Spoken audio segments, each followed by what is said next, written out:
todos, sejam muito bem-vindos. Corrupção e eleições é o tema do seminário que a Escola da Magistratura do Estado do Rio de Janeiro promove na data de hoje. Perspectivas, novas medidas, estratégias de combate.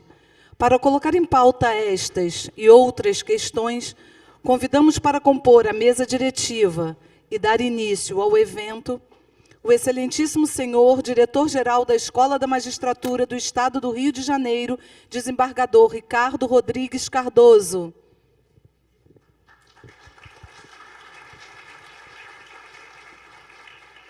A excelentíssima senhora primeira vice-presidente do Tribunal de Justiça do Estado do Rio de Janeiro, desembargadora Elizabeth Filizola Assunção, neste ato representando o excelentíssimo senhor desembargador presidente do Tribunal de Justiça do Estado do Rio de Janeiro, desembargador Milton Fernandes de Souza. O excelentíssimo senhor presidente do Tribunal Regional Eleitoral do Estado do Rio de Janeiro, desembargador Carlos Eduardo da Rosa da Fonseca Passos.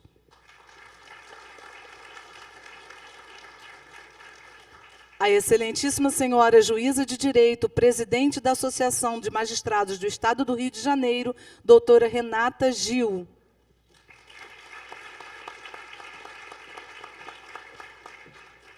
A excelentíssima senhora juíza de direito e coordenadora científica do evento, doutora Renata Guarino Martins.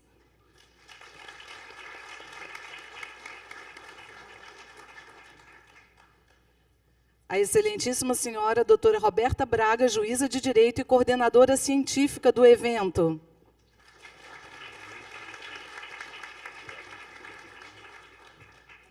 E a excelentíssima senhora procuradora de Justiça e também coordenadora científica do evento, doutora Flávia Ferrer.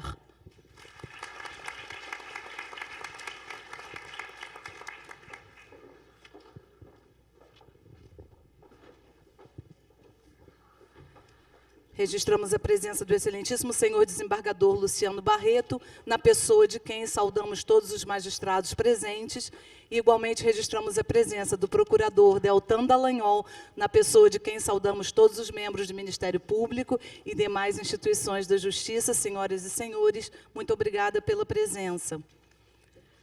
Fará uso da palavra Sua Excelência, o desembargador Ricardo Rodrigues Cardoso, diretor-geral da Emerge. Bom dia a todos. Excelentíssima senhora desembargadora Elizabeth Filizola Assunção, primeira vice-presidente do Tribunal de Justiça do Estado do Rio de Janeiro, aqui representando o excelentíssimo senhor presidente do Tribunal. Excelentíssimo senhor presidente do Tribunal Regional Eleitoral do Estado do Rio de Janeiro, desembargador Carlos Eduardo da Rosa Fonseca Passos, excelentíssima senhora juíza, presidente da Associação dos Magistrados do Estado do Rio de Janeiro, doutora Renata Gil, excelentíssima senhora doutora juíza Renata Guarino, coordenadora científica do evento, também a excelentíssima senhora juíza Roberta dos Santos Braga Costa, também coordenadora científica do evento, e também a excelentíssima senhora procuradora de Justiça, doutora Flávia Ferrer, também coordenadora científica do evento. Senhores magistrados presentes, membros do Ministério Público Federal e Estadual, senhores advogados, senhores funcionários, senhoras e senhores. É uma honra para a Emerge promover este evento que fala sobre corrupção e eleições. Recentemente, em março do corrente ano, este mesmo trio, a doutora Renata Guarino, Roberta dos Santos Braga Costa e a doutora Flávia Ferre, promoveram aqui na Emerge um outro seminário sobre o tema corrupção e impunidade. Foi um sucesso aquele evento. E, logo a seguir, nós fomos, por elas, solicitados a promover também este evento Corrupção e Eleições. E, evidentemente, logo a resposta foi positiva. Positiva porque nós estamos num ano de eleição. Daqui a 5 meses, nós temos a eleição majoritária no Brasil. Vamos escolher os novos membros do Congresso Nacional, vamos escolher um novo presidente da República. As eleições se constituem o ponto máximo do processo democrático de qualquer país. É onde se expressa a vontade popular livremente. Por isso, esse processo tem que ser livre, sem vícios. Qualquer vício no processo eleitoral, através de qualquer uma de suas formas, seja através de notícias falsas, as chamadas fake news, seja através do poder econômico, seja através de qualquer intervenção que possa macular este processo, nós estamos também maculando a democracia, porque a vontade do povo, a vontade de cada cidadão, de cada eleitor, não será livremente expressada. Por isso é um momento tão importante para nós, brasileiros, refletirmos sobre isso. E a Emerge não poderia ficar fora desse processo. A Emerge não poderia ficar afastada deste processo que culminará com, e assim eu espero, com uma revisão das práticas nocivas que até hoje nós temos visto. O Brasil precisa se renovar. A população, o cidadão brasileiro, não aguenta mais práticas que historicamente, vêm sendo perpetradas, e que, com um total desrespeito ao povo da nossa nação. Por isso, a Emerge não se furtou, quando chamada a contribuir, a estar à frente deste debate, realizá-lo.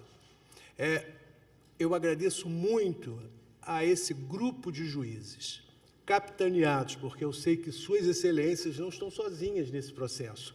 As suas excelências têm atrás delas também outros magistrados que estão contribuindo, pessoas que estão neste processo de trabalho tentando mostrar a nós todos este outro lado, ao menos nos alertar.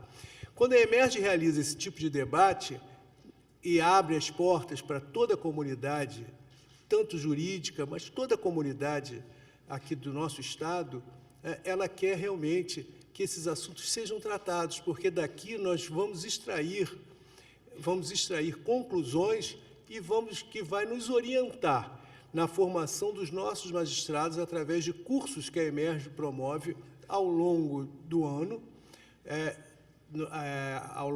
através do seu departamento próprio. Por isso, é muito grato para nós estar aqui presente, dando apoio a este evento e tratando de temas que são tão importantes nesse processo.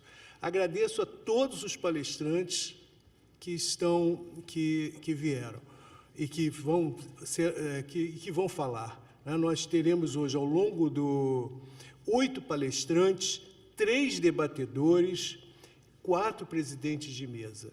Ao longo do dia, esse tema se pretende esgotar. E eu estou vendo jovens aqui, estou vendo a cada minuto o auditório vai enchendo, e eu espero que esses tantos jovens possam contribuir para a democracia brasileira, sendo portadores, divulgando, expandindo aqueles princípios que nós hoje vamos ver aqui e que vamos debater, e que são princípios moralizantes para fazer do nosso país um país melhor. Eu parabenizo as organizadoras, agradeço a presença das autoridades, agradeço a presença, como eu já disse, de todos os palestrantes, colaboradores, e tenho certeza que será um dia muito proveitoso para todos nós. Muito obrigado.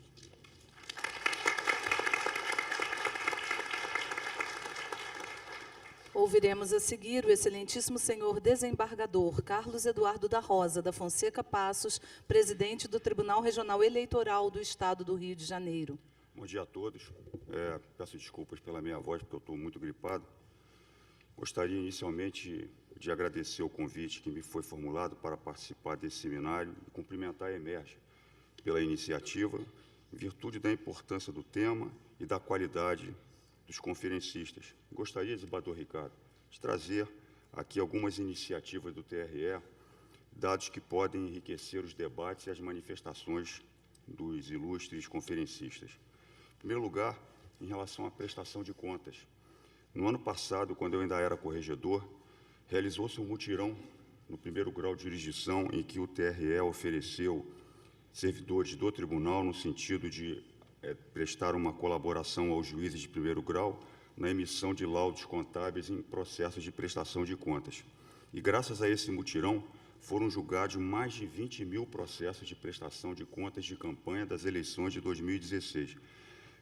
Subiram para o tribunal em torno de 1.000 processos, todos eles já com laudos da Secretaria de Controle Interno, laudos já confeccionados, todos já têm, portanto, pareceres, e isso significa que não haverá nenhum tipo de impacto nas eleições de 2018 no tocante à questão da prestação de contas, porque todo esse estoque já estará julgado, de sorte que a Secretaria de Controle Interno já estará com o seu estoque esvaziado para poder apreciar com proficiência os processos de prestação de contas relativos às eleições de 2018. Nós sabemos da ligação que existe entre a prestação de contas e a corrupção eleitoral, de modo que não haverá esse tipo de impacto, que me deixa tranquilo. Inclusive, em relação às eleições majoritárias de Teresópolis, que vão ocorrer em função da cassação do mandato do prefeito de então, nós estamos preparados também para dar um suporte ao juiz responsável pelo julgamento dos processos de prestação de contas dessa eleição suplementar. Um outro dado que eu gostaria de trazer também diz respeito a uma instrução normativa conjunta com a Corregedoria para a propaganda eleitoral, que não teve nenhuma pretensão de invadir o poder normativo do TSE, mas apenas padronizar procedimentos, inclusive no tocante a formulários, para que não haja insegurança jurídica e a atividade administrativa do juiz da propaganda se dê de maneira uniforme. Também tomamos a iniciativa de dialogar com as redes sociais para evitar o que acontecia no passado de descumprimento de decisões judiciais. Ao invés de partirmos para tirar o WhatsApp do ar, outras medidas que, inclusive, acabam atingindo apenas o usuário, nós estabelecemos um diálogo com as redes sociais e todos os casos até o momento, no caso de haver alguma atuação do juiz da propaganda eleitoral, essas postagens indevidas são retiradas de imediato, sem qualquer resistência de Facebook, WhatsApp, etc. Nessa instrução normativa também nós estabelecemos ali alguns conceitos de informática para facilitar a atuação do juiz da propaganda, e nesse aspecto eu gostaria de parabenizar o professor Walter Capanema, daqui da Emerge, que foi um grande colaborador na edição dessa instrução normativa. Finalmente, eu gostaria de falar de uma terceira questão que diz respeito à coalizão. Desde o final do ano passado, que o TRE estabeleceu um regime de coalizão com o Ministério Público Estadual, com a Procuradoria Regional Eleitoral e com as polícias civil e militar. Desde então, nós estamos atuando de forma integrada, e eu diria que é mais do que uma integração. Hoje existe, inclusive, um espírito de camaradagem. E lá se formaram grupos de trabalho específicos de inteligência, planejamento e logística, soluções tecnológicas, assessoria de imprensa e capacitação de servidores. De modo que essa coalizão vai permitir que os trabalhos fluam de uma maneira mais simplificada. Inclusive, já me reuni também com o interventor federal, o general Braga Neto, e também com o general Richa, o secretário de Segurança, que nos assegurou que essa coalizão permanece. De sorte que eu estou absolutamente tranquilo de que as eleições de 2018 irão transcorrer num clima de segurança e normalidade. Muito obrigado.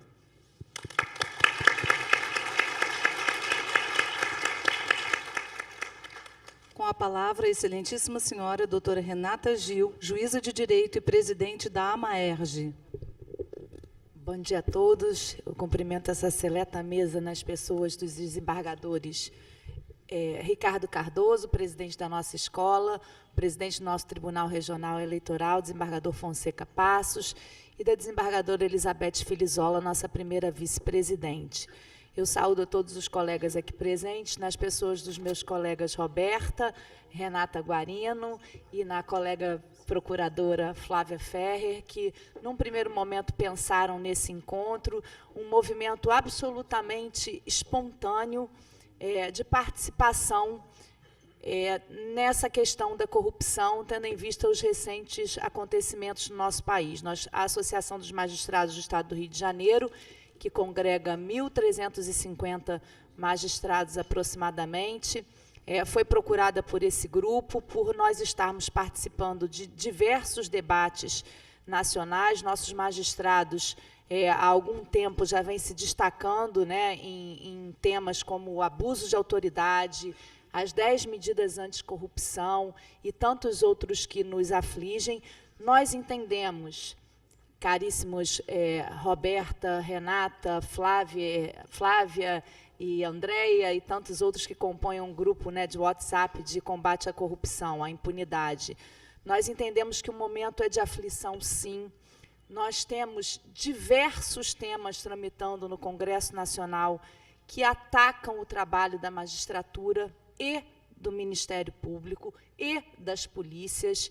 Então, se nós não nos organizarmos, sociedade civil, integrantes dos poderes e das instituições, que no Brasil, ao contrário do que muitos dizem, são sérias sim, são robustas e modernas, se nós não nos unirmos, nós estaremos fracos diante daqueles que querem escapar da aplicação da lei penal.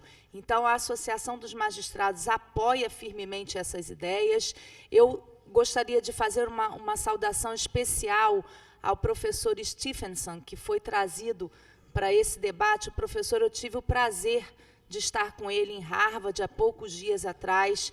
É um nome que pensa há muito tempo o sistema de corrupção e que tem mecanismos eficientes, tem estudado os mecanismos eficientes de combate à corrupção, tem estudado o caso brasileiro. Então, eu tenho certeza que muito contribuirá com o nosso estudo aqui. Eu gostaria de agradecer, professor, por o senhor ter se deslocado até o Rio de Janeiro e ter emprestado o seu nome a esse movimento espontâneo e natural de instituições, professor, que o senhor verá aqui hoje, são sérias e muito competentes.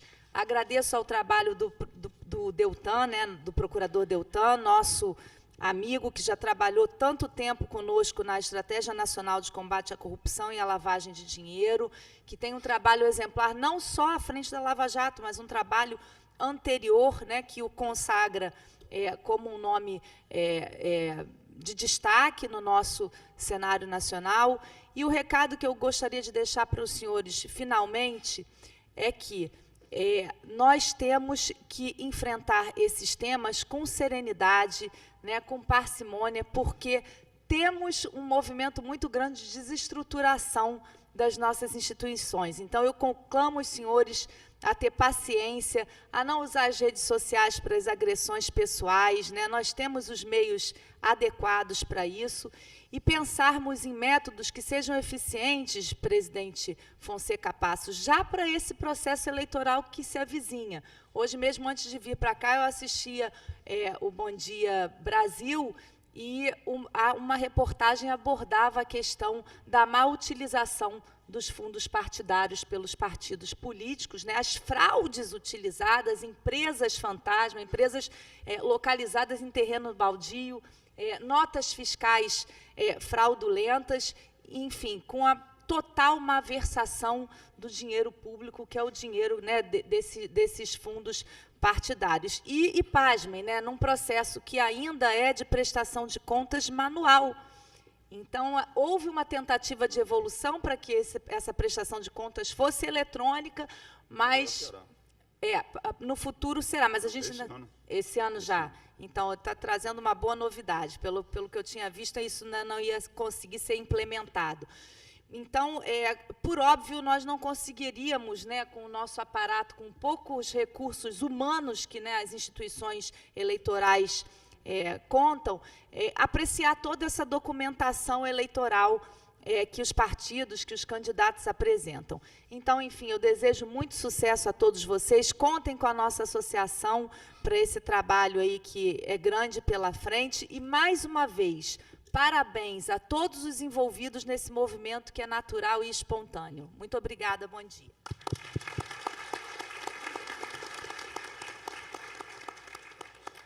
Passamos a palavra à excelentíssima senhora juíza de direito, doutora Renata Guarino Martins, para a saudação em nome da coordenação científica do evento.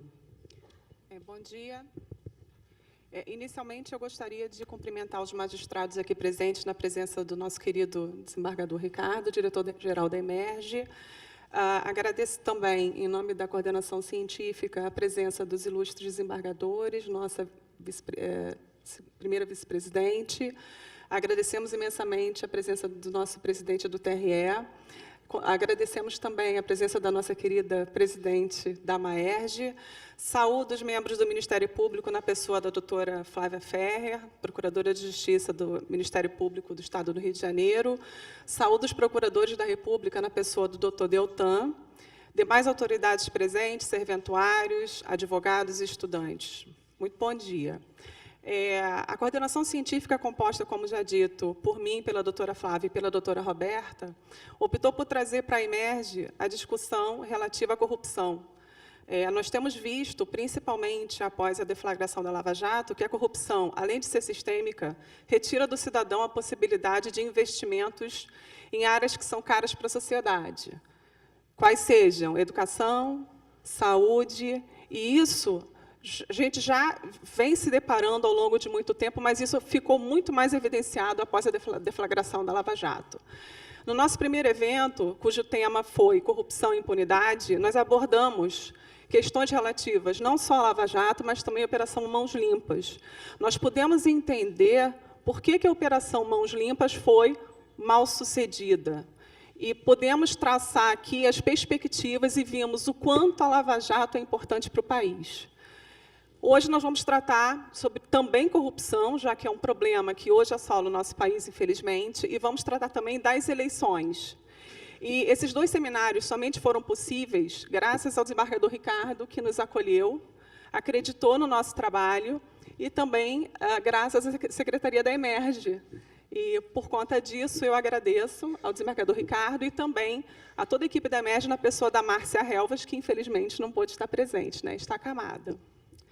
E agradeço também a presença do Dr. Stephenson, que vai nos brindar com a sua palestra, e agradecemos também aos nossos palestrantes que estarão aqui nos brindando com todo o conhecimento que possuem.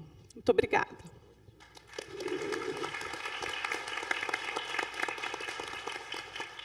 Neste momento, convidamos o excelentíssimo senhor desembargador Ricardo Rodrigues Cardoso a proceder à entrega de um certificado da escola ao excelentíssimo senhor desembargador Carlos Eduardo da Rosa da Fonseca Passos, presidente do TRE, por sua participação na abertura.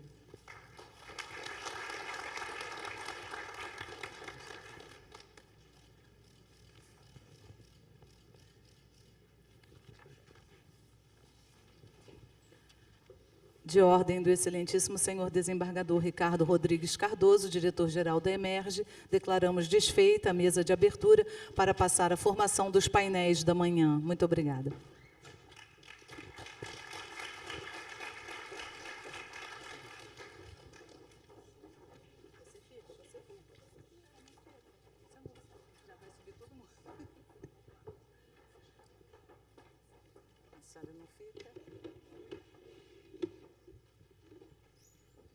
Convidamos a compor as mesas da manhã a excelentíssima senhora juíza de direito, doutora Miriam Castro Neves. A excelentíssima senhora juíza de direito, doutora Ana Beatriz Mendes Estrela.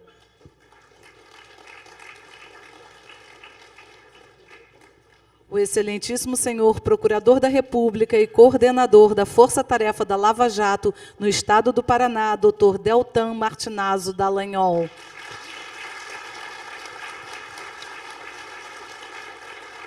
O excelentíssimo senhor Procurador da República e integrante da Força Tarefa da Lava Jato no Estado do Rio de Janeiro, Dr. Sérgio Luiz Pinel Dias.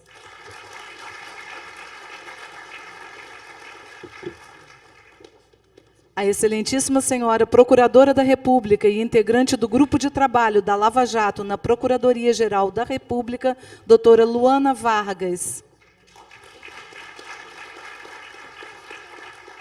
Desculpa a quebra do cerimonial, a doutora Luana está chegando em 5 minutos. E temos o prazer de convidar para compor a mesa do primeiro painel da manhã o professor da Harvard Law School e primeiro palestrante desta manhã, Dr. Matthew C. Stephenson.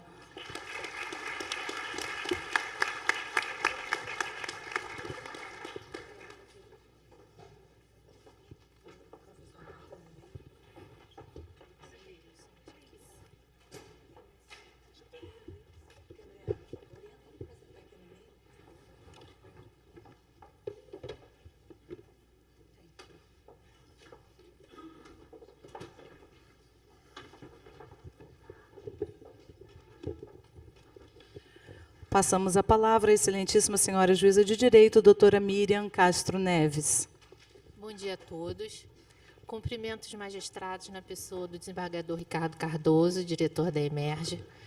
Registro a honrosa presença da primeira vice-presidente, desembargadora Elizabeth Filizola Assunção, cuja carreira sempre foi marcada pela competência, firmeza e seriedade, dignificando o Tribunal de Justiça do Estado do Rio de Janeiro e sendo fonte inesgotável de exemplo para todas as magistradas deste tribunal. Registro também a presença do desembargador Luciano Barreto, do nosso presidente do TRE, desembargador Fonseca Passos. Faço um agradecimento à presidente da Associação dos Magistrados do Estado do Rio de Janeiro, doutora Renata Gil, que muito nos apoiou para a realização desse evento. Hoje, realizaremos o evento Corrupção e Eleições, e, ao longo do dia, estaremos assistindo palestras de pessoas que se dedicam ao estudo e trabalham no combate efetivo da corrupção, que, há algum tempo, assola o nosso país e tem sido duramente combatida por um grupo especial de procuradores da República, a quem cumprimento na pessoa do Dr. Robert Sopozobon, que é a segunda vez que nos presenteia no Rio de Janeiro neste semestre com sua presença e sua palestra. Muito obrigada.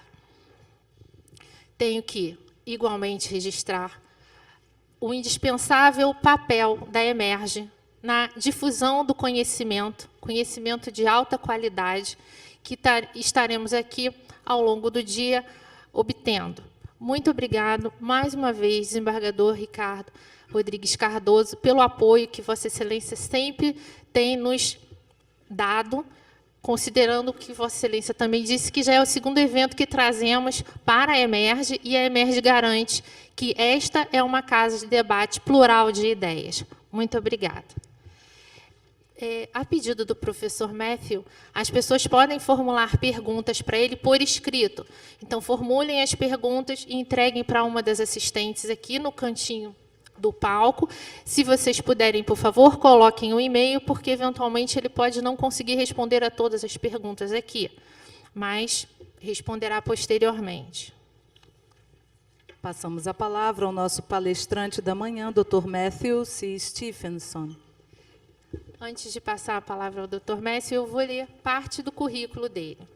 O professor Matthew Stephenson é PhD em Ciência Política pela Universidade de Harvard em 2003, mestre em Direito pela Harvard Law School em 2003, professor titular de Direito da Harvard Law School desde 2010, tendo atuado como professor assistente entre 2005 e 2010. Professor visitante nas universidades de Pequim, Universidade de Chicago, na Faculdade de Ciência Política em Paris, na Academia Internacional Anticorrupção na Áustria.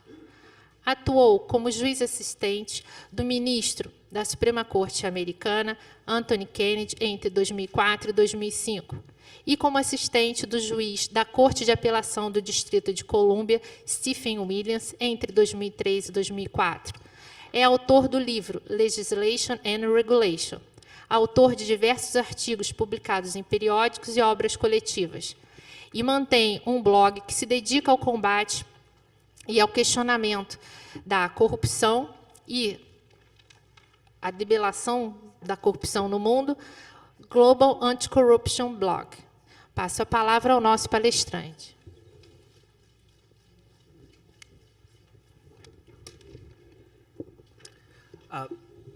Thank you very much for that kind introduction. Thank you to my hosts who have invited me to participate in this morning's event. Thank you to all of you for taking time out of what I know are very busy schedules to attend and to listen to my talk this morning. This is my first time in Brazil, my first time in Rio. I'm very much enjoying my time here, not only because of the opportunity to see your beautiful beaches and all the wonderful tourist sites, but also because as someone who studies anti-corruption around the world, Brazil is right now one of the most important countries where the most dramatic changes appear to be underway, and so it is really a great opportunity for me to interact with judges and fellow professors and prosecutors and students and other knowledgeable people from civil society and the media and elsewhere to learn more about what is going on right now in your country. Let me also just begin with a couple of apologies. The first, and this is probably obvious by now, is that I don't speak a word of Portuguese, so I'll have to give this morning's remarks in English, and in the question and answer, the questions will need to be translated for me to understand them, so I apologize for that. I also should say at the beginning, by way of partial apology, that I'm not an expert in Brazil or Brazilian law or politics. As someone who studies corruption, as I said, I'm very interested in the country and I've been trying to learn. But one of the things I have learned is that Brazil is very complicated. And the politics of this country are very complicated. This particular political moment is extremely complex. And as an outsider, I worry that in making comments about what's going on in Brazil right now with respect both to your anti-corruption activities and to politics more generally, I may make certain foolish mistakes, and so I will ask you in advance to forgive me if I say anything that demonstrates a lack of understanding of the nuances and complexity of the Brazilian situation. As one of my students put it to me yesterday, Brazil is not for beginners, and I'm very much a beginner, and so what I'm going to try to do in my opening remarks this morning before we have an opportunity for dialogue and for questions is to offer some general perspectives of an outsider on the topic of today's meeting, corruption and elections. First, by making some observations about the relationship between corruption and elections generally, based on research conducted around the world. And then by offering some observations about Brazil's current anti-corruption efforts and how they may interact with elections in the democratic process, and then offering some concluding thoughts about what the future might hold. So, again, let me start with some general observations. What do we know about the relationship between democracy and corruption, or democratization and corruption? Many people held or continue to hold the optimistic view that democratization, especially the new waves of democratization that began in the 1970s up through the 1990s, would allow countries to make substantial progress against corruption. And the logic is straightforward. Around the world, survey after survey indicates that people don't like corruption.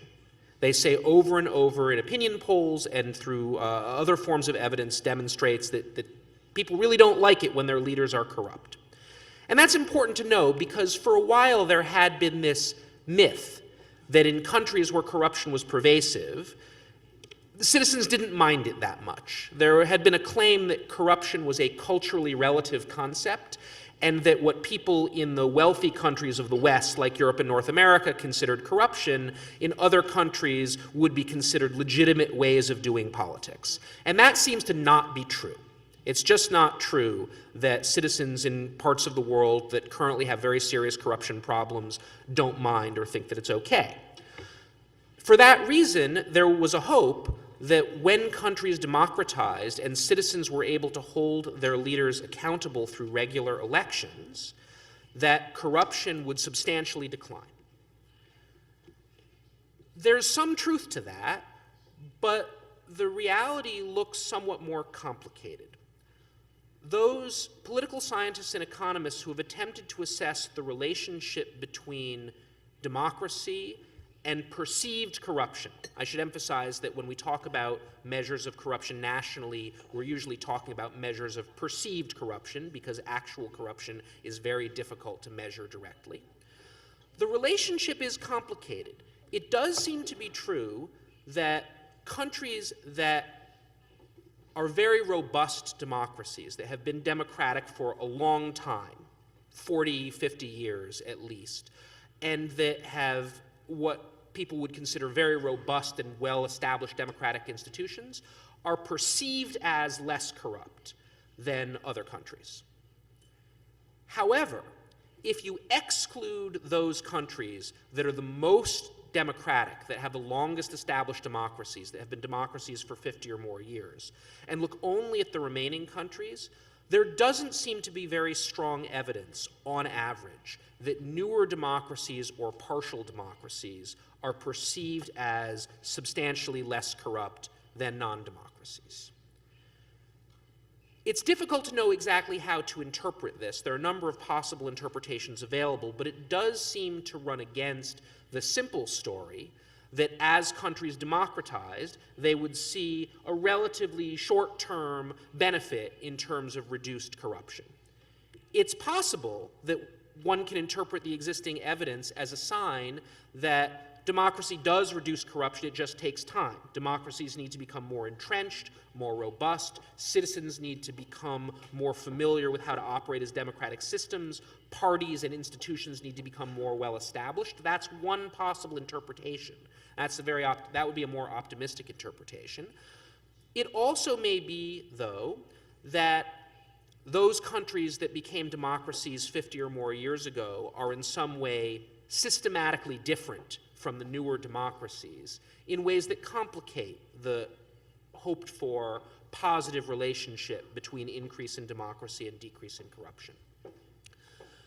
If we push further beyond just looking at graphs or charts of where countries stack up on these indexes of democracy and indexes of perceived corruption, we can start to see maybe some of the reasons that democratization by itself might not be a whole solution for corruption. And this leads me to the next general or broad point that I want to make about the research findings on the relationship between elections and corruption. And that's that corruption in a political system, including in a democratic political system, can be self-perpetuated. That is one of the reasons it is difficult even for democracies to break out of the cycle of corruption, even when most voters strongly dislike corruption, is that once corruption is sufficiently widespread in a political system, it can actually inhibit the ability of democratic elections to lead to substantial progress. There are a few different reasons why this might be true. One possibility, which may sound familiar to people here in Brazil. Again, I'm not as confident, but this is certainly something I hear from people in many other parts of the world, is that all of the options are corrupt. Whether this is true or not is another question, but in many countries, voters perceive all of the parties as corrupt, all politicians, or most politicians, as not honest. And so even though they would prefer a non-corrupt political class, corruption ends up not affecting their voting decision very much because they think that all of the candidates are likely to be corrupt, and so they make their decision based on other things. And once that starts to happen, then candidates know that they're not going to pay a particular penalty for being corrupt, because even if they engage in corruption, that doesn't make them substantially different from anyone else. And even if they try to behave in a non-corrupt manner, chances are that voters aren't really going to believe that they're people of integrity, because voters think that even if there is evidence that someone is corrupt, they've probably engaged in corruption. A second reason that corruption can become self-perpetuating and prevent elections from being terribly successful in rooting out corruption is that in some systems, corruption of some form becomes the only real way to be successful in winning elections. So if it is the case that running a successful election campaign requires substantial money and other resources, and if it is also the case that it is not feasible, given the way the system is set up and given the rules in place, to raise sufficient funds lawfully, then those who will be successful in electoral competition are those who are willing to bend or break the rules. Related to this, very often, corrupt politicians engage in corruption precisely to maintain their hold on power, sometimes through out-and-out illegal activity like vote buying or electoral fraud, sometimes through other techniques, such as raising more money than their opponents because they're willing to raise funds illegally. These sorts of problems can freeze non-corrupt candidates out of the system. And this can be very problematic.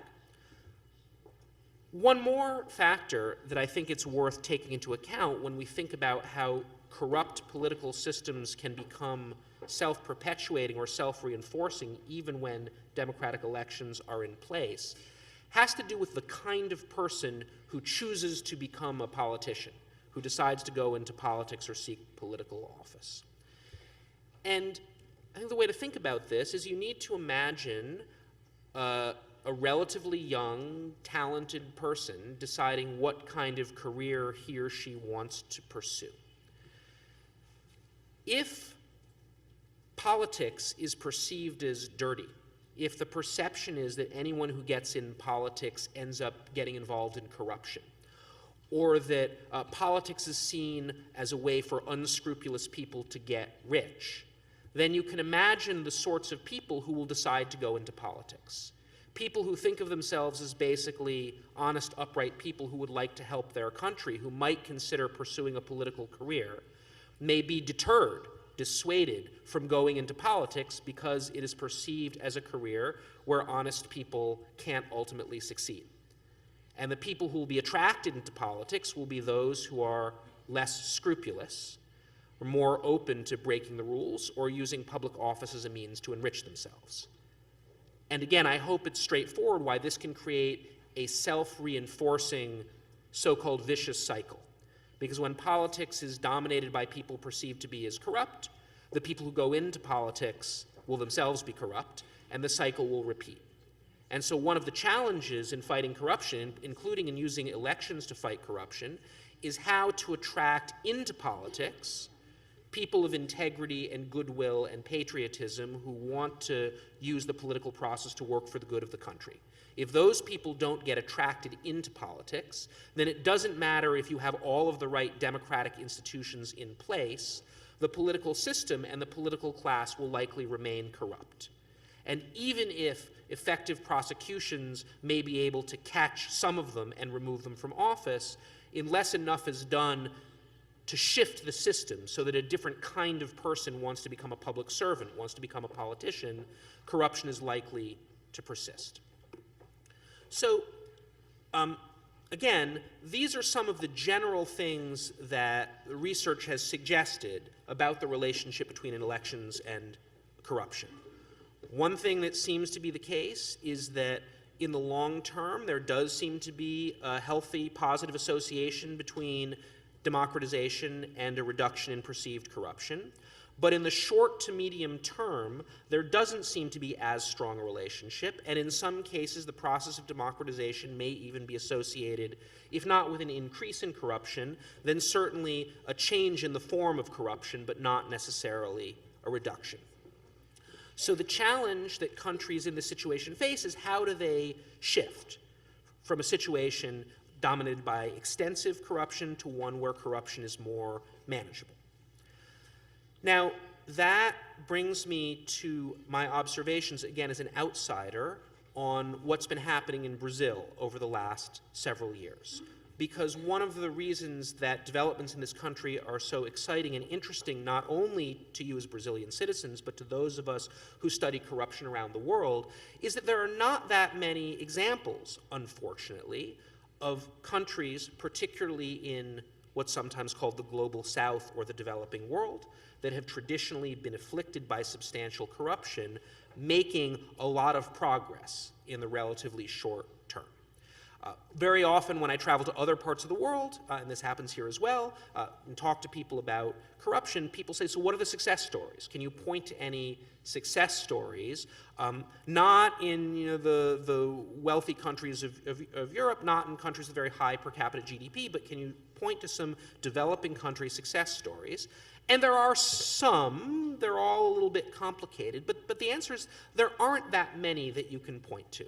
A lot of people will point to Hong Kong and Singapore and the progress that they made in the 1960s, 1970s through the 1980s. Of course, Hong Kong and Singapore, sort of unusual examples. They might not carry over as well. There are a few other countries. Rwanda is one, Botswana is another, Chile in this part of the world that seem to have lower perceived corruption than maybe their per capita incomes would predict. But it's hard to point to the moment when those countries made this transition to understand why it happened. So when people see a country like Brazil and see things like, especially the car wash operation, but other moves against corruption as well, there's a lot of interest in whether Brazil will emerge as one of the significant success stories in the fight against corruption.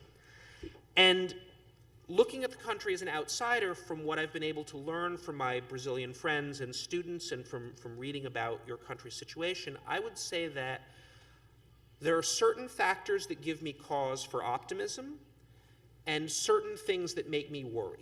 And so let me say a little bit about some of the aspects of what I've seen happening in Brazil that strike me as very encouraging developments, and then say a little bit about some of the things that worry me.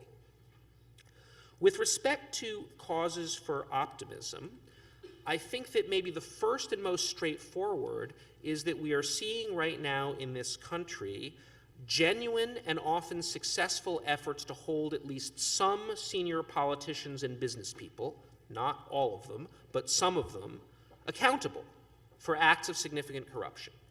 And that's no small thing, because in many countries, the cycle of corruption is perpetuated because a system of impunity emerges, where those who are sufficiently powerful can manipulate or distort or simply thwart the efforts of prosecutors and judges to hold them accountable, which means they can get away with pretty much whatever they want, because their corruption, their ability to engage in corrupt acts, goes as far as corrupting the institutions of justice.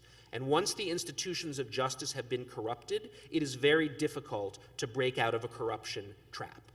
Again, it's not completely impossible. Countries have done it. I'll return to this theme before. But once the institutions of justice have become corrupted, then breaking out of a systematic corruption trap is extraordinarily difficult.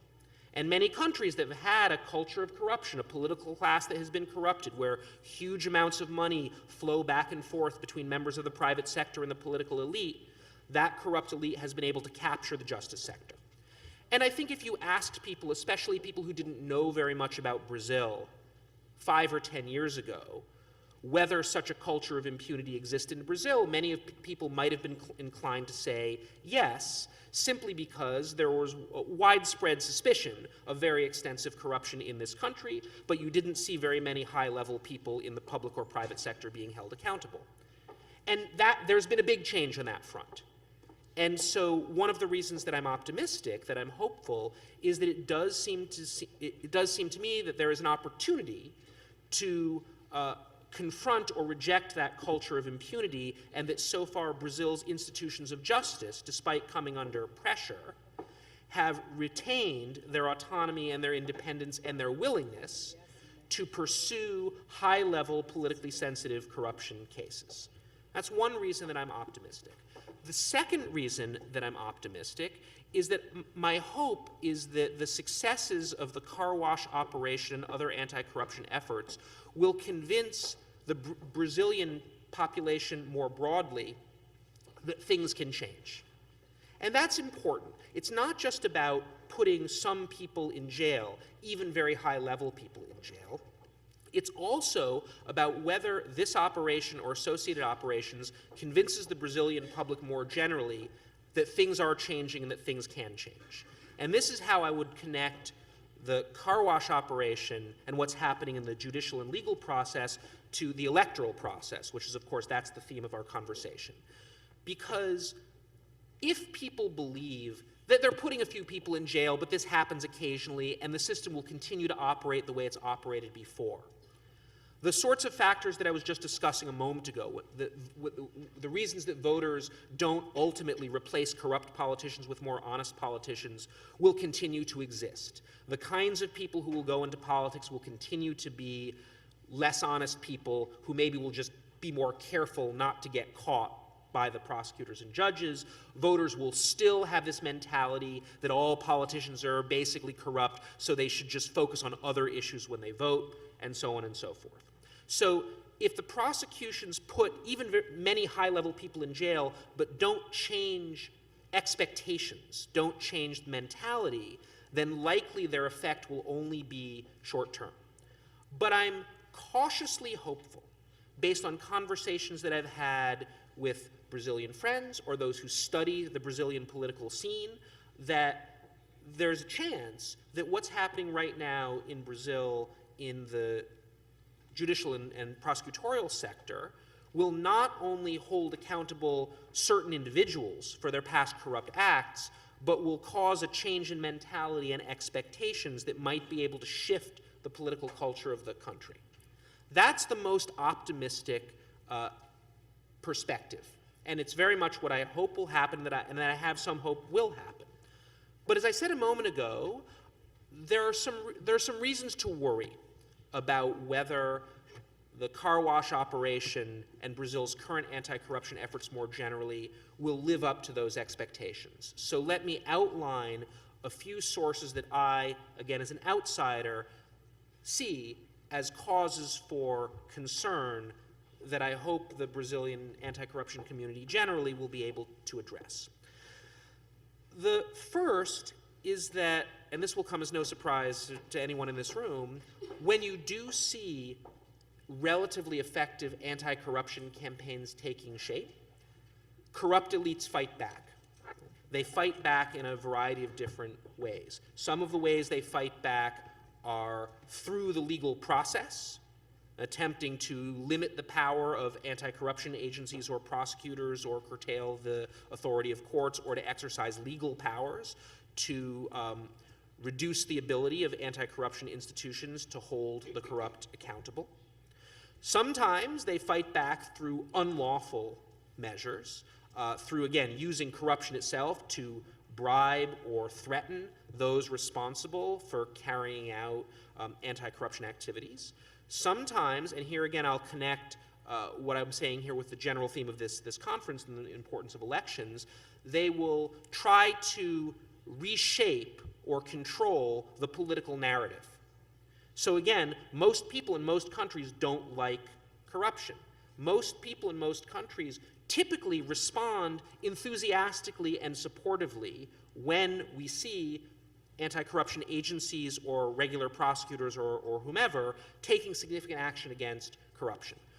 But if it's high-level grand corruption, the targets are not only wealthy, these are politically sophisticated people. They didn't get where they were without being very often quite smart, quite politically capable, and they will often do what they can to control or reshape the narrative.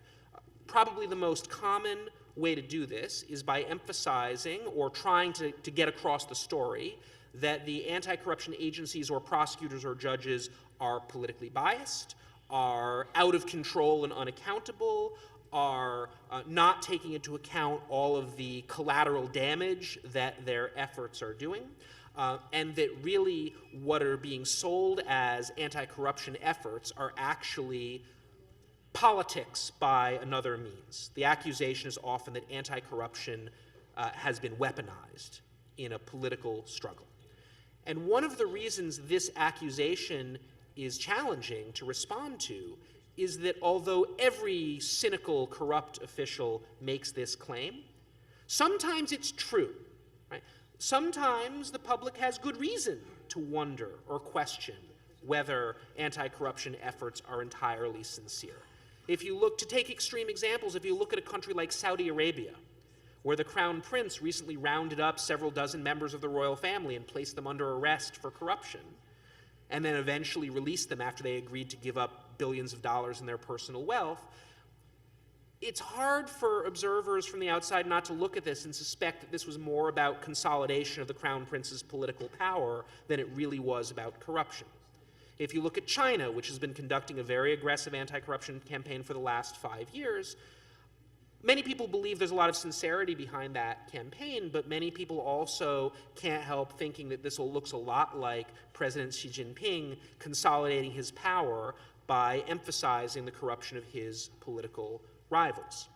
In Turkey a few years ago, you saw an anti-corruption campaign that was spearheaded not by the top leadership, but maybe somewhat like in Brazil, by prosecutors and judges and police.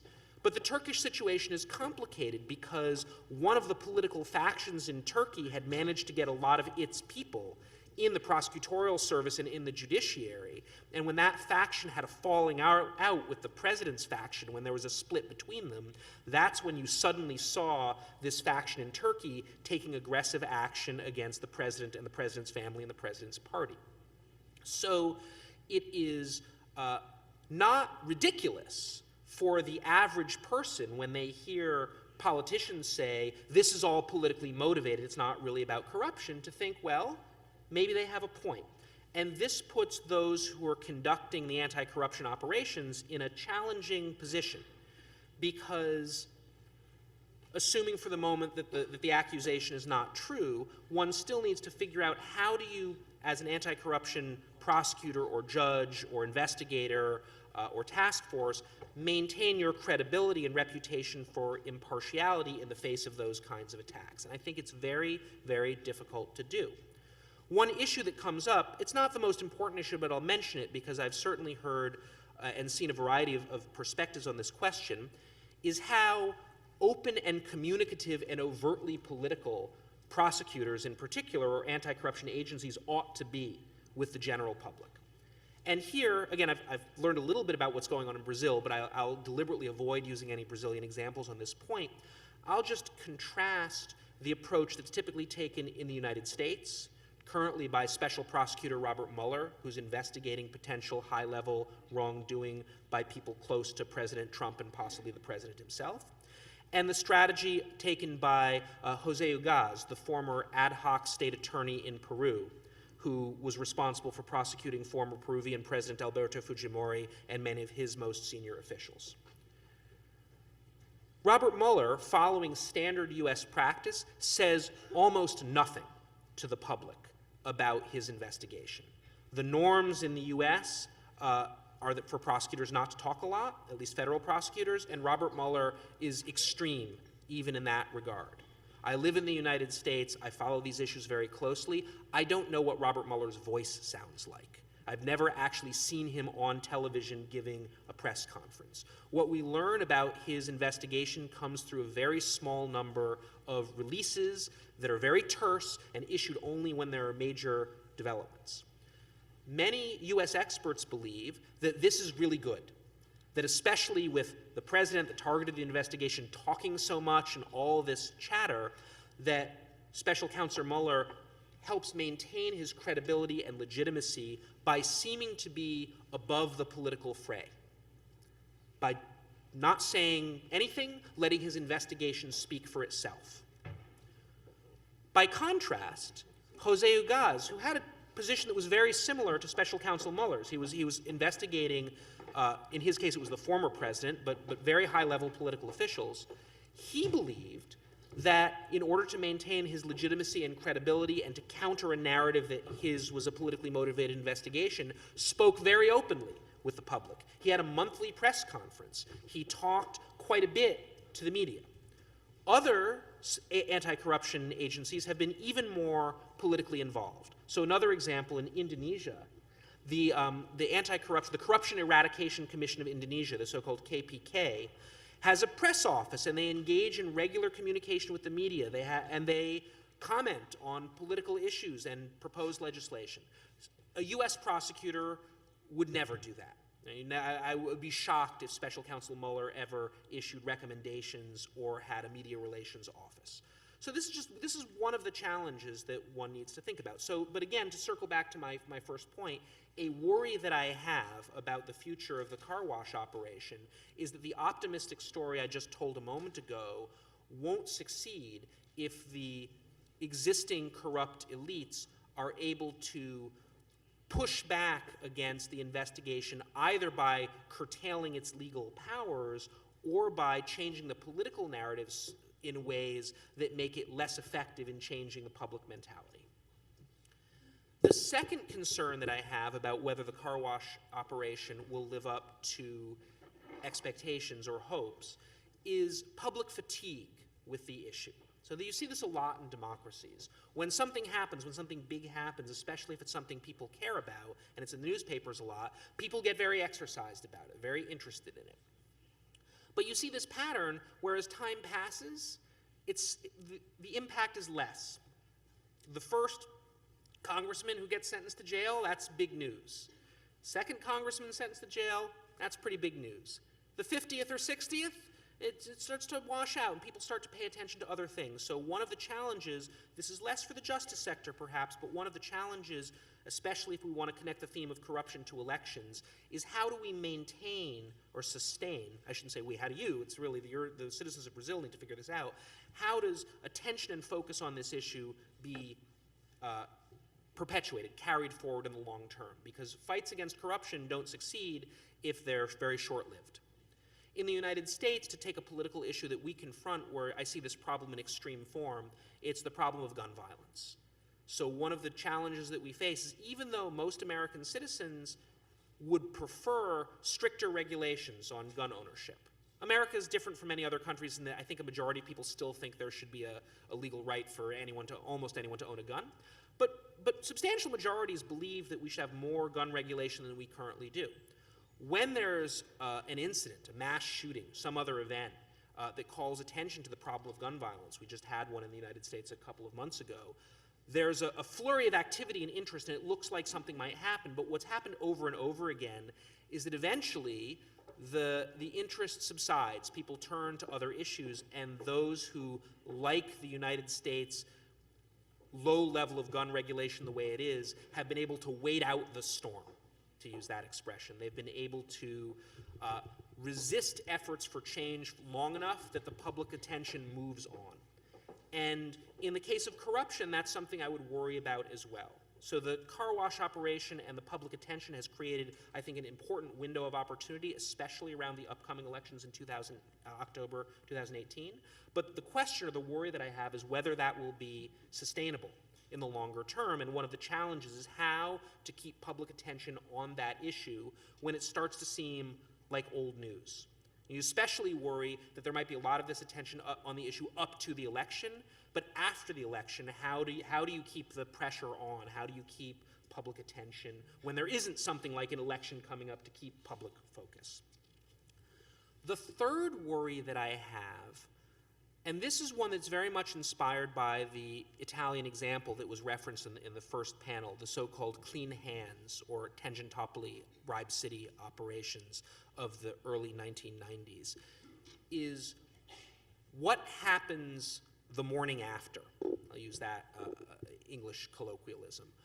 After an operation of this scale that doesn't just take down a handful of senior officials, when you have an operation that devastates the political establishment as it existed, what comes next?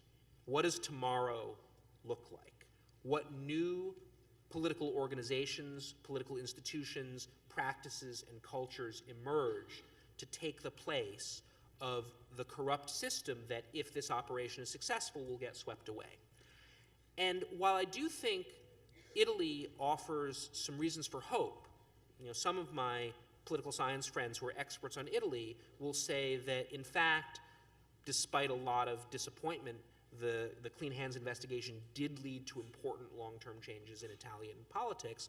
Nonetheless, I do think the Italian example is worrisome.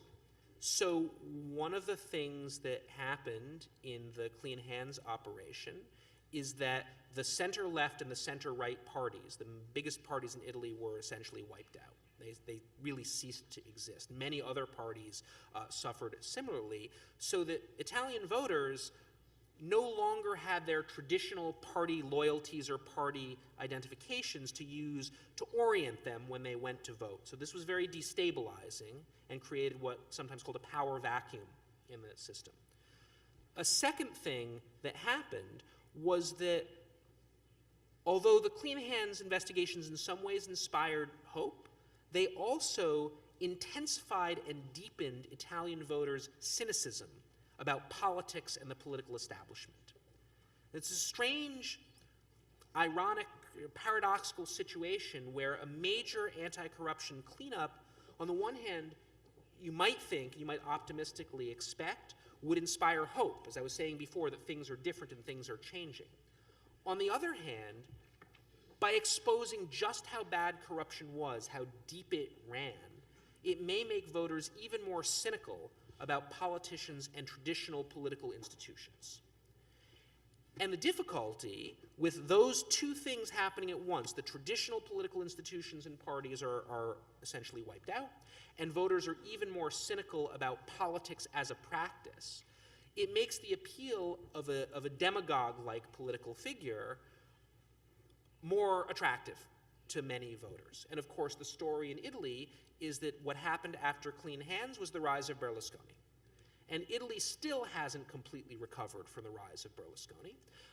And Berlusconi was incredibly corrupt. Many people say that the reason he ran for prime minister was that was the only way he would avoid going to jail, because he could take advantage of the immunity he would enjoy as the prime minister. And so to avoid going to jail, he ran for prime minister and was successful. So I do have that concern.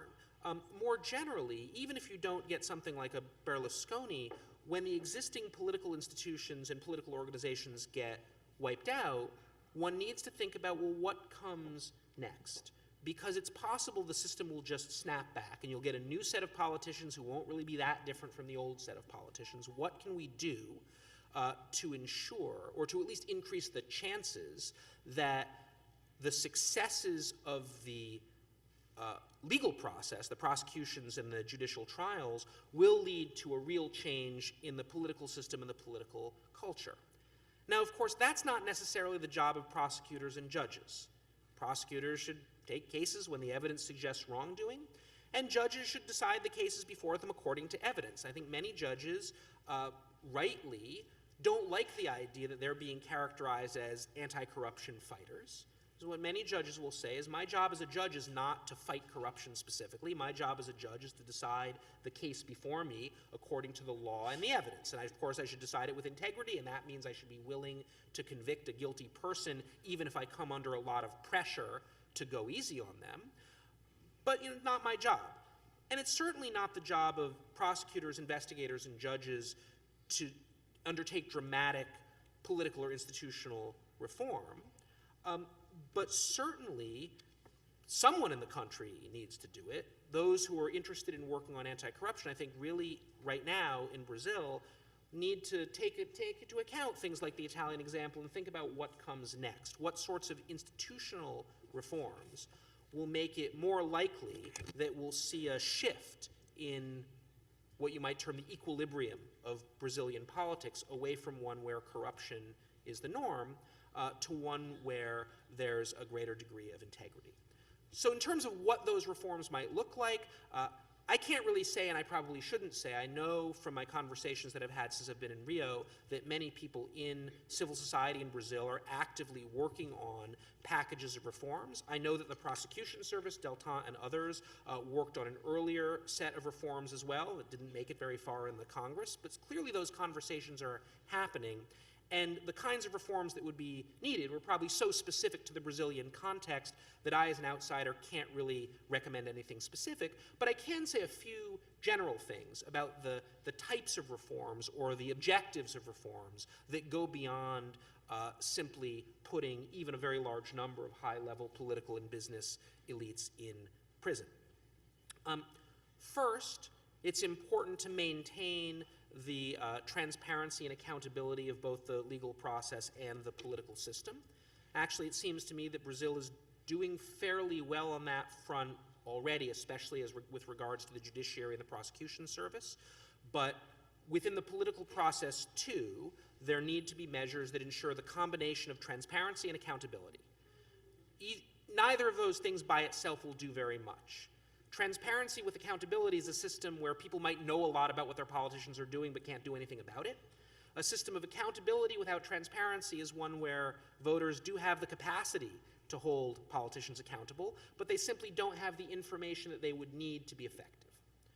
So I won't spend much more time on that because it's fairly straightforward conceptually, and the particular mechanisms that one would need would be really specific to the context. So let me touch on a couple of other issues that I think Brazilian reformers might need to address so that you don't see something like a post-clean hands scenario playing out in Brazil, where the success of the operation opens up space for even more corrupt political forces to take their place.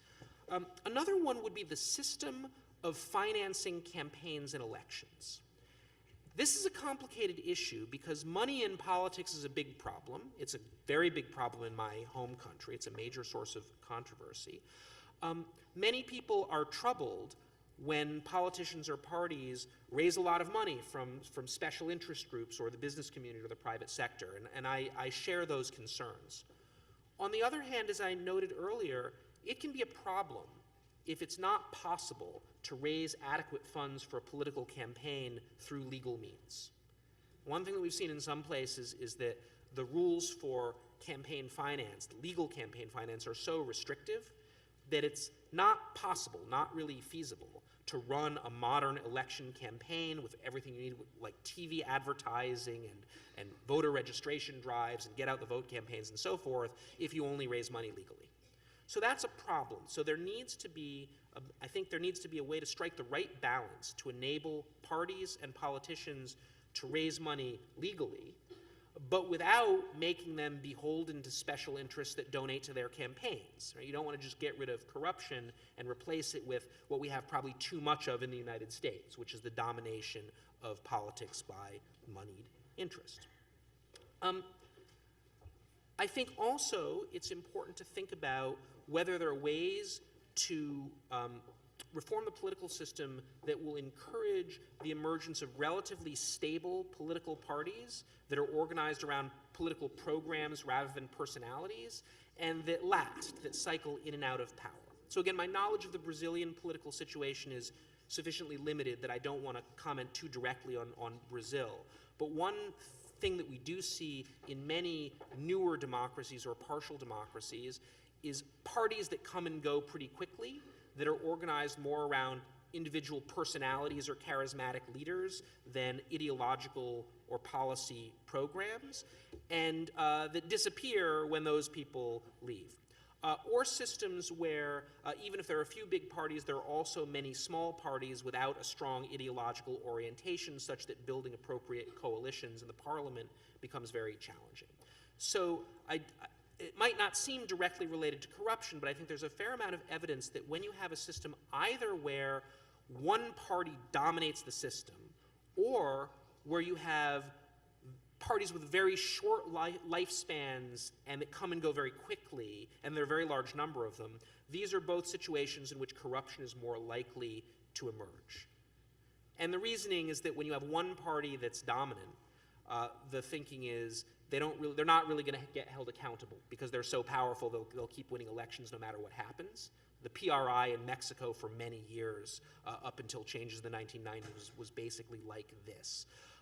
But when you have parties that are unstable, that come and go, there are many small parties, then there are also not the same incentives to keep corruption under control because the parties aren't as worried about their long-term reputations and they don't compete as much on ideology or policy as much as they compete on their ability to deliver goods to certain voters or politically powerful supporters around election time. The last thing that I'll say in terms of what political reforms one would hope would be able to achieve may seem even further removed from corruption, but I think it's worth mentioning or thinking about, and that's making sure that the political system is broadly responsive to the interests of all citizens, including those citizens who may have felt traditionally excluded from the process. Because very often corrupt politicians are able to succeed by appealing to those voters or groups of voters who feel like the traditional elite doesn't respect them or doesn't listen to their interests. Thailand is a country where I spend a lot of time. In Thailand, this is very obvious. So now there's been a military coup, but the military coup was in reaction to the rise of a very powerful populist party organized by the former Prime Minister Thaksin Shinawatra. And he was able to be successful in part because many people in the rural north of Thailand didn't feel like the educated, more affluent elites in Bangkok respected them or cared about them. And Thaksin his political organization was extremely corrupt, but one of the reasons he was able to get away with that and maintain as much support as he did was because people didn't mind his corruption so much because he felt like he was working on their behalf.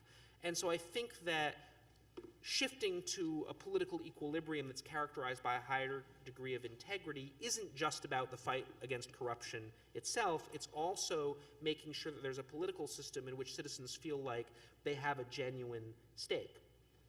And it will be responsive to their interests, even if in cases where politicians who seem to be on their side are corrupt. You want to make them feel confident that they can vote those people out of office. So let me just conclude with a few final thoughts, and then we can move into the conversation piece of the program. Speaking more generally, there's no country that's eliminated corruption. Every country has it. Sweden has it, Denmark has it, Hong Kong has it. Corruption exists everywhere. But there are some countries where corruption is systemic, and there are other countries where it's a problem, but a problem that's controlled. Maybe one way to think about this is there are some countries where corruption is a deviation from the norms of politics, and there are other countries where corruption is the norm of politics. And the great challenge is to figure out how to shift from one to the other. And I don't think anybody really has the answer to that question, but I'll emphasize maybe just 2 points in closing. One is that shift is possible. So to the message I was trying to get across before, that hopelessness with respect to corruption can become self-fulfilling. When people feel that nothing can be done, nothing will be done.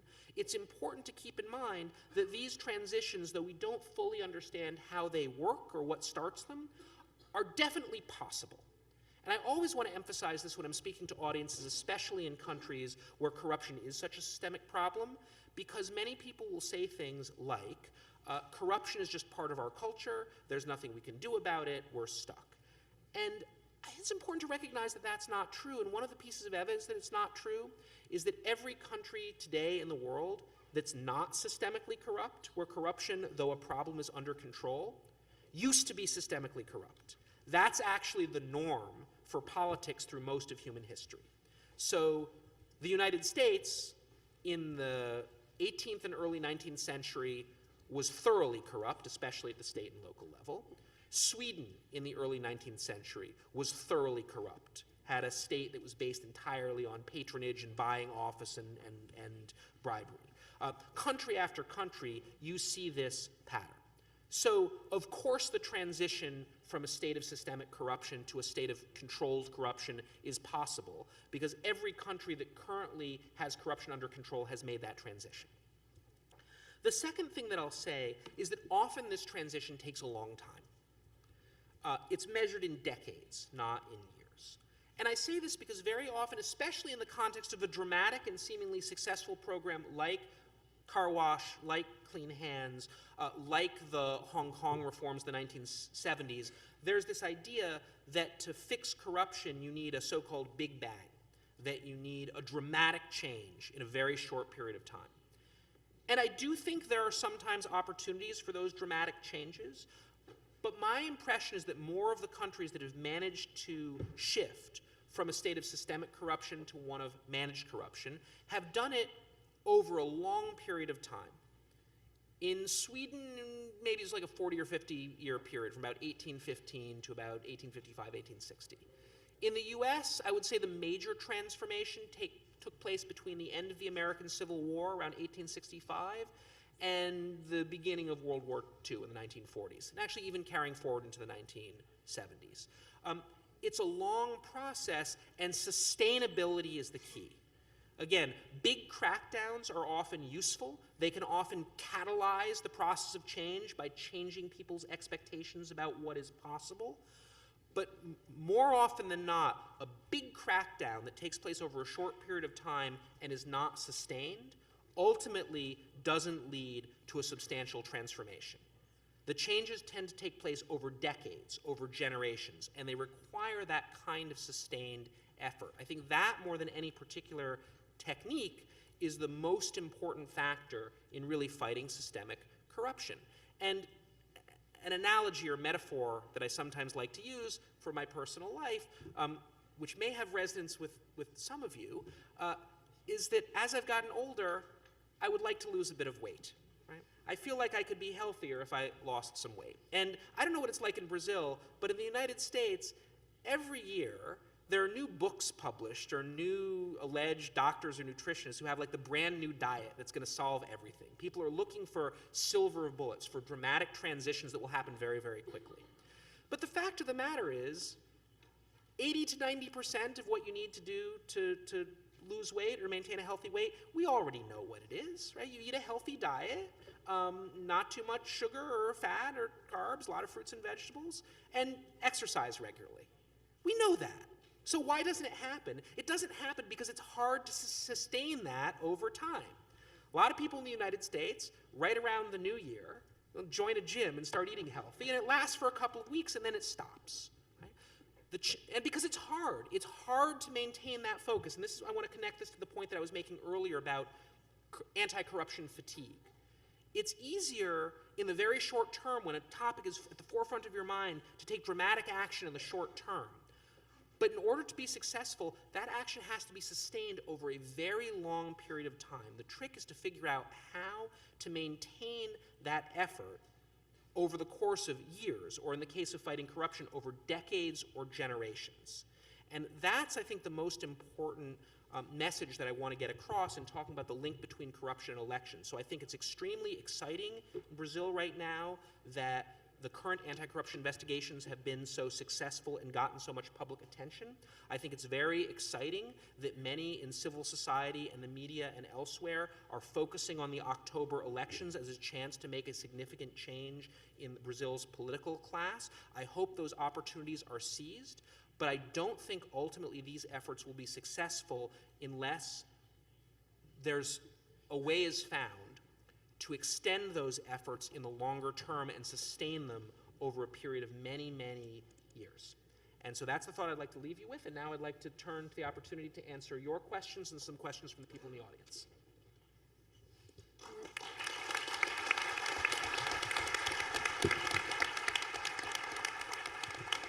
Eu vou passar a palavra agora para a doutora Ana Beatriz Estrela, que vai fazer os seus questionamentos e também vai formular para o nosso palestrante os questionamentos que foram trazidos para a mesa pelo público.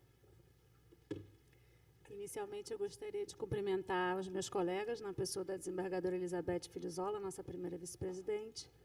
Gostaria de agradecer à Emerge pelo apoio e pela acolhida na pessoa do desembargador Ricardo Cardoso. Gostaria de cumprimentar os membros do Ministério Público, na pessoa da doutora Flávia Ferrer, e os integrantes do Ministério Público Federal, na pessoa do doutor Roberto Pozobon, e todos os presentes aqui nessa manhã. Inicialmente, eu queria registrar que nós já avançamos muito no Brasil no combate à impunidade, principalmente com os frutos que nós temos observado da Operação Lava Jato, e acho que a gente está avançando para chegar a alcançar o que tem, vou registrar aqui a fala do Abraham Lincoln, que diz que você pode enganar todas as pessoas por algum tempo e algumas pessoas por todo o tempo, mas você não pode enganar todas as pessoas o tempo todo.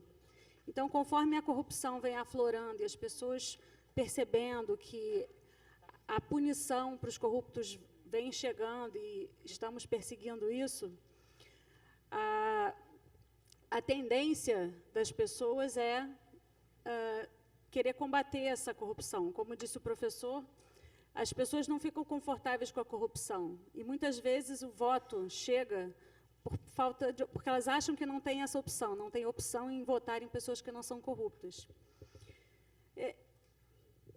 Bom, feita essas pequenas observações, e vou registrar aqui que o professor tem um blog que fala sobre anticorrupção, sobre corrupção, e ele escreveu em abril de 2018, um artigo falando sobre o histórico do combate à corrupção nos Estados Unidos e traçou um paralelo sobre o início desse combate antes da Segunda Guerra Mundial, como era a estrutura dos Estados Unidos naquela época e os países atualmente em desenvolvimento, como é o caso do Brasil.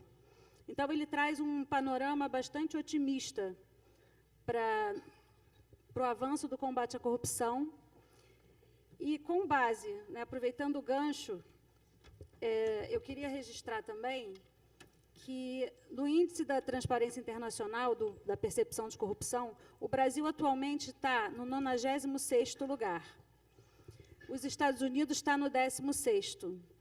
E eles partiram também de uma situação de corrupção sistêmica, como nós temos aqui. E, considerando que, nos últimos 6 anos, o Brasil diminuiu a sua pontuação, porque nesse índice da Transparência Internacional de percepção da corrupção, o 0 seria o país mais corrupto. Tem 180 países nesse ranking, e o 100 seria o menos corrupto. O Brasil está com 37 pontos em 2017, não tem ainda o índice de 2018, e a nossa melhor pontuação nos últimos 6 anos foi 43. E esse ano de 2017, apesar dos avanços no combate à corrupção, nós tivemos a pior pontuação desses últimos 6 anos. Então, eu gostaria que o professor falasse algumas palavras, já que nós vamos ter eleições no ano que vem, eleições presidenciais no ano que vem, sobre...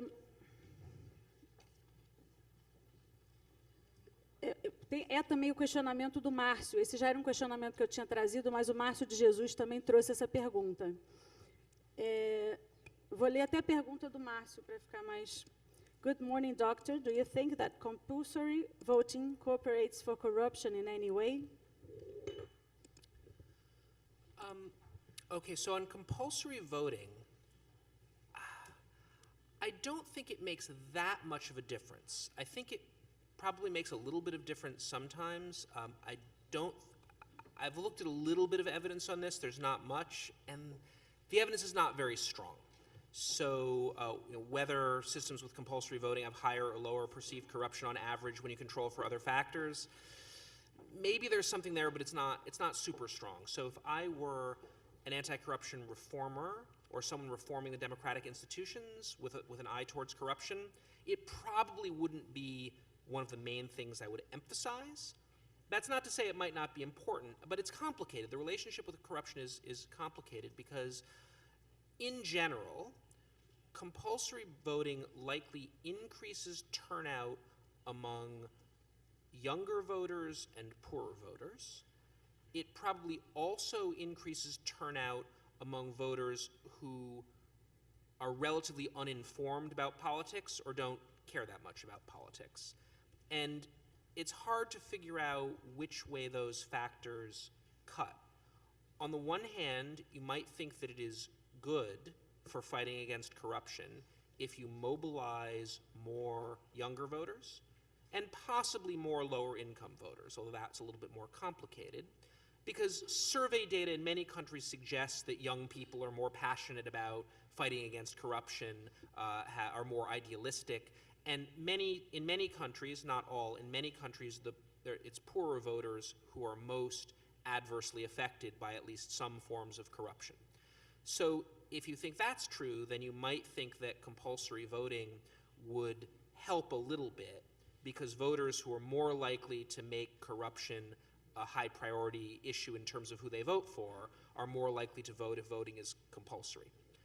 On the other hand, compulsory voting may also increase voting by those who don't really pay any attention to politics and don't follow the issues, and they may be more attracted to politicians with a lot of name recognition or with a party that they recognize, and they might not know about serious corruption allegations against particular politicians, and that might weaken the ability of elections to hold corrupt politicians accountable, because compulsory voting will pull into the voting booth more people who don't really know what's going on.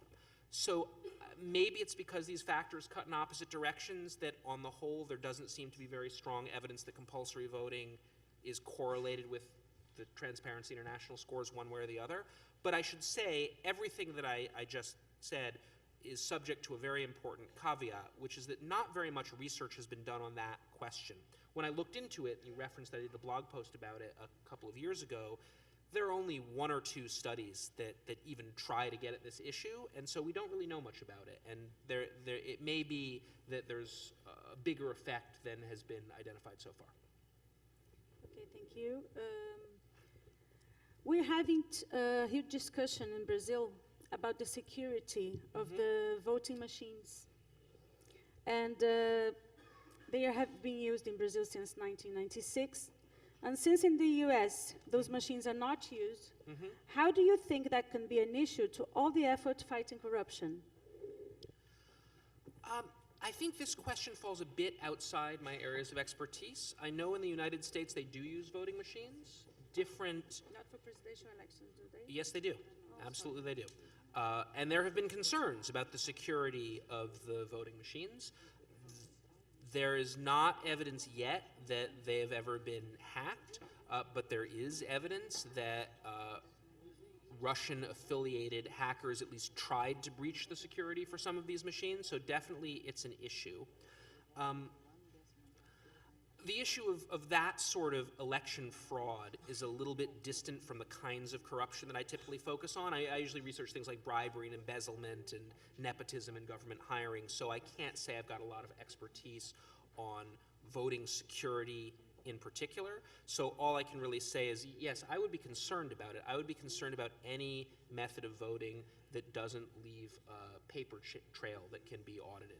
A non-electronic one. But of course, in the United States, we don't yet have that in many places either.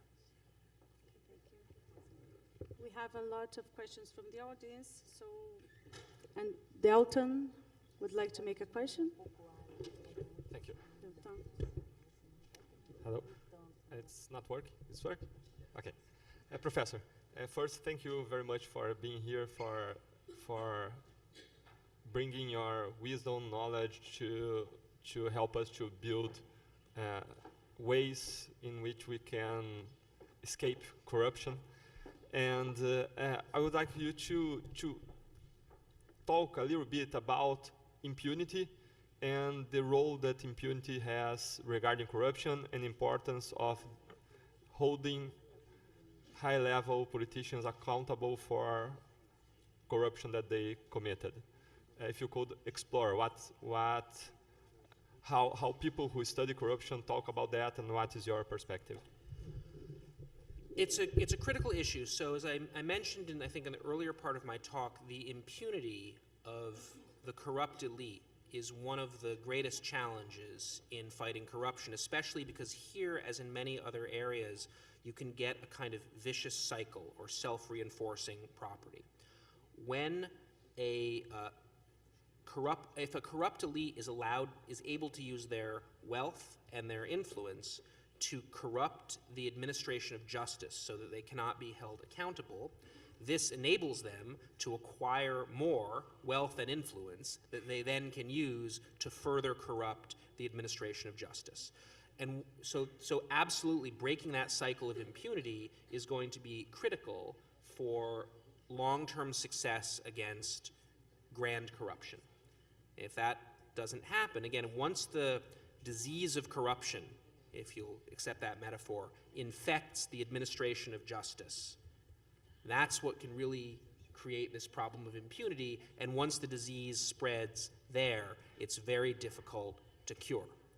Because although most people would agree, I would agree, criminal prosecutions are not sufficient to fight against corruption, they are almost certainly necessary. And when the institutions that are relied on to conduct those investigations and prosecutions and trials have themselves been corrupted, then the corrupt elite has insulation that they can use to become even more powerful and even more corrupt, and it becomes even more difficult to dislodge them. So that's why I agree with you entirely that impunity and the culture of impunity is a substantial problem and absolutely needs to be dealt with. The issue about holding high-level politicians or sometimes business people who are very connected to politicians accountable is important. Absolutely, it's important, and it's important not only because doing so is in and of itself the end of impunity and signals the end of impunity, but as I emphasized in my talk, doing that can sometimes inspire hope that things might actually change. And here, too, there's a kind of self-reinforcing or cyclical property that hopelessness fuels corruption. And when people think there's nothing to be done about it, nothing will be done about it. So the challenge is, how do you inspire people that things might actually change? Sometimes, not always, sometimes holding enough senior people accountable can catalyze that shift. And as I really tried to emphasize, especially towards the end of my remarks, that's not enough. It needs to be sustained. But sometimes that can be the catalyst, but not always. There's a lyric from an old classic rock song that goes something like, "Meet the new boss, same as the old boss." And that's often quoted in this context, where sometimes you get rid of one really corrupt politician, and that person just gets replaced by another one. And so I think that holding very high-level people accountable is necessary for breaking the cycle of impunity and catalyzing a broader anti-corruption movement, but it's not sufficient. Not sufficient.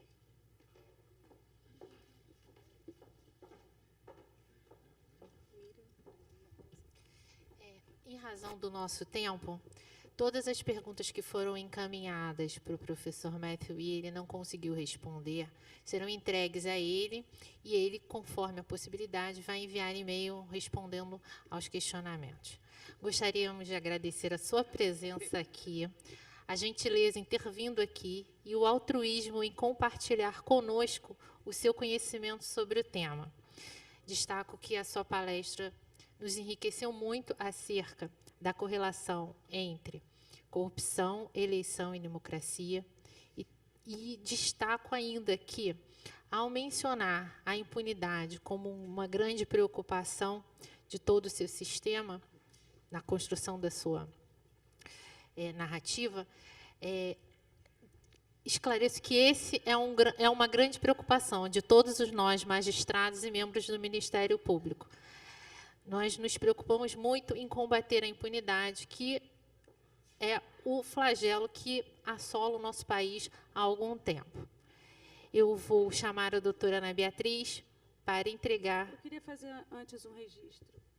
Queria registrar a presença da desembargadora Denise, da 21ª Câmara Civil. Ela integra o Conselho de Ética e Transparência Brasil e ela remeteu para a Justiça Federal o processo entre a empreiteira Odebrecht e Petrobras.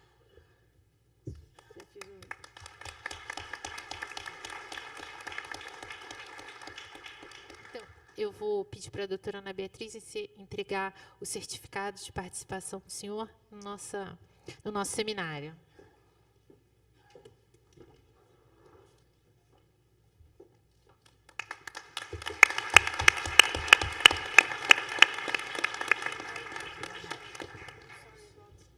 Eu vou pedir para a doutora Ieda Filizola entregar para a doutora Ana Beatriz o certificado de participação dela no nosso seminário.